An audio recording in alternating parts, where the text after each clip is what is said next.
पारंपरिक खेती में नुकसान के चलते किसानों का रुझान बहुत तेजी से सब्जियों की खेती की तरफ बढ़ रहा है। उसका कारण है कि सब्जियों की खेती में मुनाफा कई गुना ज्यादा होता है और जिसकी वजह से किसान आधुनिक तकनीक के आधार पर सब्जियों की खेती कर मिसाल पेश कर रहे हैं। इसमें न सिर्फ पानी की बचत होती है बल्कि उत्पादन भी कई गुना ज्यादा होता है और कुछ ऐसी ही मिसाल पेश की है हांसी के प्रगतिशील किसान सुरेश कुमार ने भी, जिन्होंने कई एकड़ में गोभी की खेती कर प्रति एकड़ लाखों का मुनाफा कमाया है। साथ ही साथ उन्होंने अन्य किसानों को भी सब्जियों की खेती करने की सलाह दी है। देखिए रिपोर्ट।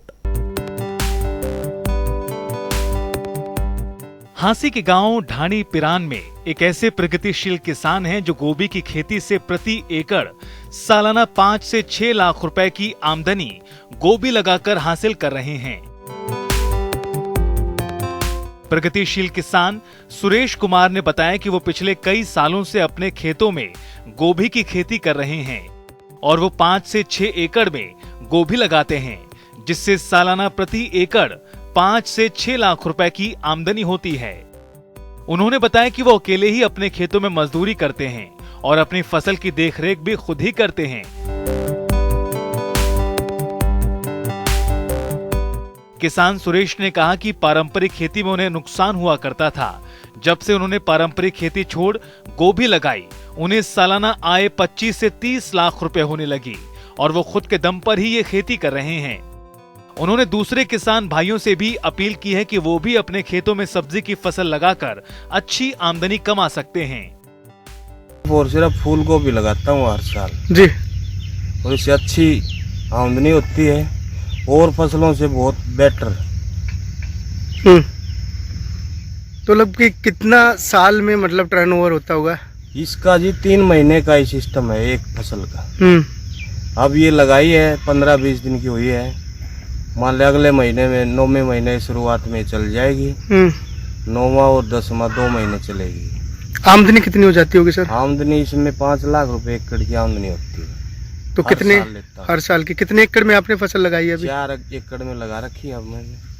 कितने वक्त से ये गोभी का जो काम कर रहे हैं आप? ये मैं 10 साल से तो कंटिन्यू कर रहा हूँ। तो आम जो लोग हैं जो पारंपरिक की खेती कर रहे हैं और धान वगैरह अनाज वगैरह जो लगाते हैं, उनसे अलग उनसे और इनमें कितना अलग डिफरेंट होगा? जो इसमें मुनाफा ज्यादा है उसमें मुनाफा ज्यादा है? उसमें तो हमें तो कुछ लगता ही नहीं, मुनाफा ना के बराबर है। इसको देखते हैं तो ये एक ऐसी फसल है, अगर हर साल में मान ले 5 लाख रुपए एकड़ तो लेता हूँ इससे। अच्छा, हाँ। तो किस तरह से इसकी खेती होती है सर? खेती तो थोड़ा तजर्बा होना चाहिए इंसान को, कोई मेहनत नहीं है इसमें। अब शुरुआत में लगा दी, उसके बाद में खरपतवार जो जैसे घास घूस की दवाई डाल दी। अब इसमें एक ही नड़ा होएगा बस। अच्छा, कस्सी कसोले से माटी चढ़ा देंगे, इस पे खाद DAP खाद जैसे जो खाद होता है वो, उसके बाद में तैयार है। आम किसानों को क्या संदेश देना चाहेंगे? आम किसानों को मैं तो ये कहूँगा, भाई सब्जी बोया करो, अच्छी आमदनी है इसमें। किसानों को सशक्त करने के मद्देनजर हरियाणा सरकार भी तत्परता से काम कर रही है। हरियाणा सरकार किसानों को बागवानी के प्रति जागरूक करने के लिए भरसक प्रयास कर रही है और बाग लगाने पर किसानों को 70% तक सब्सिडी भी दी जा रही है। बागवानी को अपनाकर किसान अपनी अतिरिक्त आमदनी सुनिश्चित कर सकते हैं। बागवानी खेती का ऐसा तरीका है जिसमें फसलों के साथ साथ फलों के उत्पादन से भी आमदनी की जा सकती है। सरकार की ओर से किसानों की आमदनी बढ़ाने के लिए बागवानी विभाग के माध्यम से कई प्रकार की योजनाएं चलाई जा रही हैं। इन योजनाओं के द्वारा बागवानी को अपनाकर किसान अतिरिक्त आमदनी सुनिश्चित कर सकते हैं।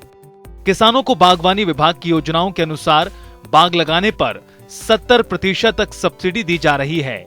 इसके साथ साथ आपको बता दें, सब्जियों की खेती को भी प्रोत्साहन दिया जा रहा है, जहां पॉली हाउस से लेकर मल्चिंग, बम्बू स्टैकिंग और ड्रिप इरिगेशन समेत अनेकों पद्धतियों में सब्सिडी का प्रावधान है, जिनका लाभ उठाकर किसान ज्यादा मुनाफा कमा रहे हैं।